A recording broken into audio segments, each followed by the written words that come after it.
ভাই এটা কি টিজার করেছে, কি টিজার করেছে ভাই, এটাই তো পুরো শিহরণ, পুরো শিহরণ, বিচি ফিচি কাঁপিয়ে দিয়েছে।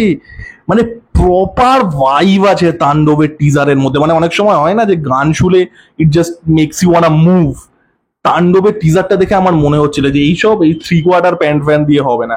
থ্রি কোয়ার্টার প্যান্টটা ছাড়ি, একটা লুঙ্গি পরি, একটা লাল দাড়ি মুখে লাগাই, বিড়িটা জ্বালাই, বস রিক্সাটা নিয়ে বেরিয়ে পড়ি। ভাই ভাইব, বিচি কাঁপানো ভাইব, ঠিক আছে না? জোকস অ্যাপার্ট, টিজারটা অ্যাকচুয়ালিতে ভালো হয়েছে, আমি ফালতু রোস্ট করবো না। তো টিজারটা আমরা দেখতে পাচ্ছি it's an anti anarchy cinema. এবার আমি সিরিয়াস কথা বলছি, আর জোক করছি না। It's an anti establishment cinema, it's an anarchy cinema. এবং এখানে গল্প লেভেলে অ্যাকচুয়ালিতে টিজারটা অ্যাকচুয়ালিতে ওয়েল এডিটেড, গল্প লেভেলে কিছু বলছে না। বাট শাকিব খানের আপনি যদি যে ব্যাকগ্রাউন্ড ন্যারেশনটা শোনেন, তাহলে গল্পটা কিছুটা আমরা আন্দাজ করতে পারছি। সেটা হচ্ছে শাকিব খান এমন একটা মানুষ যে তাকে কোনো রকম ভাবে সিস্টেম হ্যাজ রংড হিম, এবং সে আরো নিজের মতো অন্যান্য মানুষ জোগাড় করছে যে তাদেরকে সিস্টেমরা ইকুয়ালি রং করেছে। তারা সিস্টেম থেকে, তারা এস্টাবলিশমেন্ট থেকে ঘা খেয়ে এসছে, এবং সবাই মিলে একটা ভিজিল্যান্টি গ্রুপ তৈরি করছে সিস্টেমের এগেনস্টে যাওয়ার জন্য, ঠিক আছে? বহু জায়গা থেকে, যারা বহু জায়গা, fight club, hit, monkey man, sons of anarchy. অ্যাকচুয়ালিতে গল্পটা না, এই যে গল্পটা আমি বললাম যে একজন মানুষ যে সিস্টেমের থেকে রং হয়েছে, এবং সে তারই মতো অন্যান্য যারা সিস্টেমের থেকে ঘা খেয়েছে তাদের নিয়ে একটা ভিজিল্যান্টি জাস্টিসের গ্রুপ তৈরি করছে, একটা অ্যানার্কিক জাস্টিসের গ্রুপ তৈরি করছে। এই এক্স্যাক্ট গল্পটা নিয়ে মিঠুন চক্রবর্তীর একটা সিনেমা আছে টাইগার বলে, সেটা আই থিঙ্ক চিরঞ্জীবীর একটা সিনেমার রিমেক। আমি এক্স্যাক্টলি তামিল তেলেগু সিনেমাটার নাম মনে করতে পারছি না, আপনারা কেউ জানলে লিখবেন। ওটা হিন্দিতে গাব্বার ইজ ব্যাক হয়েছিল, ওটাতেও এক্স্যাক্টলি একই গল্প ছিল যে একজন মানুষ, সিস্টেম হ্যাজ গট হিম রং, এবং সে তার মতনই অন্যান্য মানুষ জোগাড় করছে যে তারা একটা ভিজিল্যান্টি জাস্টিসের একটা মার্সেনারি টাইপ অফ গ্রুপ তৈরি করছে। এই গল্পটাকে এখন যদি বলা হয়, এখনকার মানে এখন স্কেল আপ করে অনেক বেশি ভায়োলেন্স, অনেক বেশি মানে স্পেশাল এফেক্টস দিয়ে যদি বলা হয়, তাহলে এই তাণ্ডবের গল্পটাই হবে।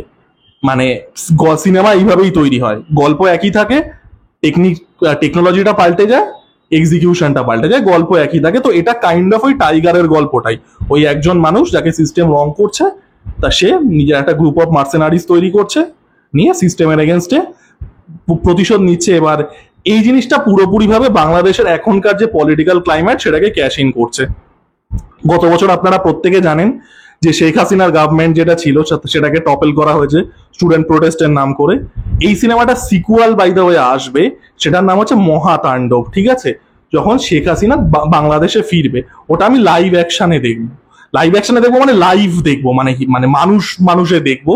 আমার আমার একটা বান্ধবীর বাড়ি আছে মুস্কান বলে, ওর বাড়ির ছাদে উঠে বাইনোকুলার দিয়ে লাইভে অ্যাকশন দেখবো, action set piece Sheikh Hasina কি করছে। তো যাই হোক, তাণ্ডব ওয়ানের যদি কথাটা বলি, তো ওভারঅল টিজারটা ভালো, এডিটেড ওয়েল, এবং যে জিনিসটা ভালো করেছে সেটা হচ্ছে বাংলাদেশি সিনেমার বাজেট কিরম হয় আমি জানি না, বাট খুব বেশি বাজেট তো হয় না। এবং বাংলা মানে ভারতীয় সিনেমার থেকে, বাংলা সিনেমার থেকে হয়তো বেশি হয়, বাট ভারতীয় সিনেমার থেকে তো অনেক কম বাজেটই হয় একটা হিন্দি বা একটা তামিল তেলেগু সিনেমার থেকে। But the scale they have provided is very good, এবং স্টাইলটা সেটা হাজার একটা জায়গা থেকে ঝাঁপলেও the movie is looking very stylish. Shakib Khan দেখুন, শাকিব খানের অ্যাক্টিং সম্পর্কে আমি খুব একটা পরিচিত নই। শাকিব খান যে আমি শাকিব খানের 1.5খানা সিনেমা দেখেছি, ঠিক আছে? 1.5খানা সিনেমা, তার মধ্যে আধখানা সিনেমা দেখেছিলাম where my dick was not in someone else's mouth, ঠিক আছে? Which is the best way of watching a Shakib Khan movie by the way. তো যাই হোক, তো আমি শাকিব খান কিরকম অ্যাক্টিং করে জানি না, বাট যা অ্যাক্টিং করে তাই আর কি। And Jaya Hasan is a snack. আমি প্রচন্ড পরিমাণে বাংলাদেশ বিদ্বেষী, এটা যারা আমার ভিডিও দেখেন প্রত্যেকে জানেন। আমি আমি to Bangladesh is what King Leopold was to Congolese people, or what Adolf Hitler was to Jewish people, ঠিক আছে? এবং আমি খাপে পেলে এই মালগুলোকে দিয়ে ইয়েও করিয়ে নেবো আর কি, রাবার চাষও করিয়ে নেবো। বাট কখনো কখনো কি হয়, আমার যে অ্যাড্রিনালিনটা সেটা আমার বাংলাদেশ হেট্রেডকে ওভাররাইড করে যায়, ঠিক আছে? এবং Joya Ahsan is one of this people. ওই ফেলু বক্সিতে আরেকজন ছিল, she is one of them is well. Joya Ahsan হচ্ছে গরিবের মনিকা বেলুচে, ঠিক আছে? গরিবের মনিকা বেলুচে আমি বলি জয়া এহসানকে, বা বড় লোকের স্বস্তিকা মুখার্জি, ঠিক আছে? That is the yard stick, Swastika Mukherjee is the base line. যাই হোক, সেটা বড় কথা না। তো জয়া এহসানকেও ভালো লাগছে। ওভারঅল টিজারটা কিন্তু ভালো একটা টিজার হয়েছে, বহু জায়গা থেকে ঝাপা। গল্পটা পুরো আনঅরিজিনাল, যেটা বললাম, ওই একটা মানুষ সিস্টেম রং করেছে, সেই একটা ভিজিল্যান্টে গ্রুপ তৈরি করে একটা অ্যানার্কিক জাস্টিস নিচ্ছে, ওটাকেই কাইন্ড অফ স্টাইলাইজড ওয়েতে প্রেজেন্ট করা, এবং স্টাইলটাও বহু জায়গা থেকে ছাপা। But overall it's a good teaser, ফালতু কথা বলবো না, overall it's a good teaser. আমি সিকুয়ালটা দেখার জন্য অপেক্ষায় আছি, মহাতাণ্ডব, যখন শেখ হাসিনা ফিরবে। বাট যাই হোক, the teaser is pretty good. আপনাদের কেমন লেগেছে জানানোর দরকার নেই, আর পারলে সাবস্ক্রাইব করে দেবেন। টাটা।